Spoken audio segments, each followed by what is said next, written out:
Hai adik-adik hebat, yuk kita baca buku bersama Kak Pipit. Peta hologram kampung kita. Keajaiban di balai kampung. Sore itu, balai kampung terlihat berbeda dari biasanya. Di tengah ruangan, sebuah cahaya biru terang memancar dari sebuah alat canggih yang dibawa oleh Pak Kades. Bimo, seorang anak laki-laki dengan jaket biru dan kaos kuning, mendekat dengan mata berbinar. Tiba-tiba, sebuah tablet melayang keluar dari cahaya itu, berputar-putar di udara dengan suara berdengung lembut. Mencari arah mata angin, Lala datang menghampiri dengan gaun hijau cerahnya yang berkibar. Rambut hitamnya yang dikuncir dua tampak bergoyang saat ia berlari. Geo kemudian memutar badannya dan memunculkan simbol bintang yang bersinar di tengah peta hologram. Itu adalah kompas atau arah mata angin, sebuah petunjuk penting agar kita tidak tersesat. Bahasa rahasia peta, Bimo dan Lala kini memperhatikan bintik-bintik kecil dan garis-garis berwarna di peta. Geo menjelaskan bahwa itu disebut simbol peta. Garis biru meliuk-liuk melambangkan sungai, garis hitam tebal adalah jalan raya, dan kotak-kotak kecil berwarna merah atau coklat adalah rumah penduduk. Ini adalah bahasa rahasia yang membantu kita membaca informasi tanpa perlu banyak tulisan. Aliran kehidupan di kampung. Geo memperbesar tampilan garis biru yang tadi ditunjuk Bimo. Kini, hologram itu memperlihatkan air yang seolah-olah mengalir jernih.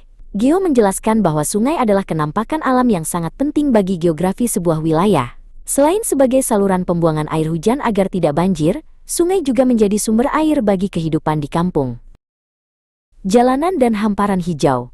Geo mengalihkan fokus ke area berwarna hijau luas yang terbelah oleh garis-garis hitam. Area hijau itu adalah sawah dan perkebunan, tempat sebagian besar orang tua di kampung bekerja. Geo menjelaskan bahwa kenampakan buatan seperti jalan raya dibangun untuk menghubungkan satu tempat ke tempat lain, memudahkan mobilitas atau perpindahan penduduk dan barang. Pusat keramaian, sekolah dan pasar. Peta hologram tiba-tiba berkedip di dua titik yang sangat dikenali anak-anak. Geo menjelaskan tentang ruang publik. Titik pertama adalah sekolah, tempat pendidikan, dan interaksi sosial anak-anak.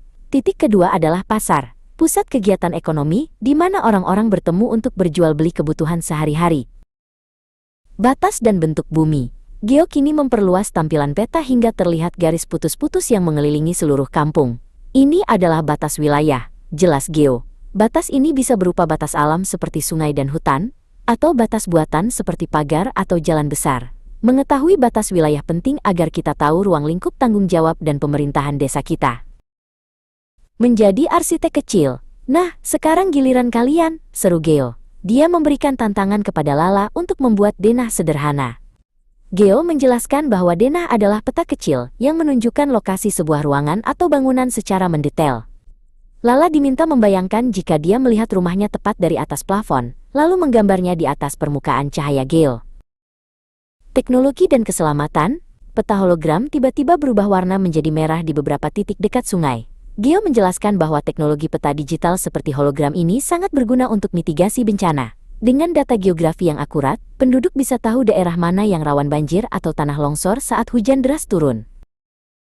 Perjalanan dan lingkungan. Geo memperlihatkan garis-garis yang menghubungkan rumah-rumah ke tempat tujuan mereka sehari-hari. Ini berbicara tentang transportasi dan jarak. Geo menjelaskan bahwa semakin jauh jarak suatu tempat, semakin besar energi yang dibutuhkan untuk mencapainya. Oleh karena itu, menjaga lingkungan tetap hijau dan asri di sepanjang jalan sangat penting agar perjalanan kita terasa nyaman. Kuis geografi Geo. Saatnya tantangan terakhir. Geo berputar dengan sangat cepat hingga percikan cahaya biru memenuhi ruangan. Di hadapan Bimo dan Lala, muncul beberapa pertanyaan interaktif yang melayang di udara. Ini adalah kuis untuk menguji sejauh mana mereka memahami kampung halaman mereka sendiri dari kacamata geografi. Mencintai rumah kita. Sore mulai berganti malam, dan cahaya hologram Geo perlahan meredup. Bimo dan Lala merasa telah melakukan perjalanan jauh, padahal mereka hanya berdiri di balai kampung. Geo memberikan pesan terakhir bahwa belajar geografi adalah cara kita mengenal dan mencintai tanah air kita, dimulai dari tempat tinggal yang paling dekat. Terima kasih sudah membaca bersama Kak Pipit.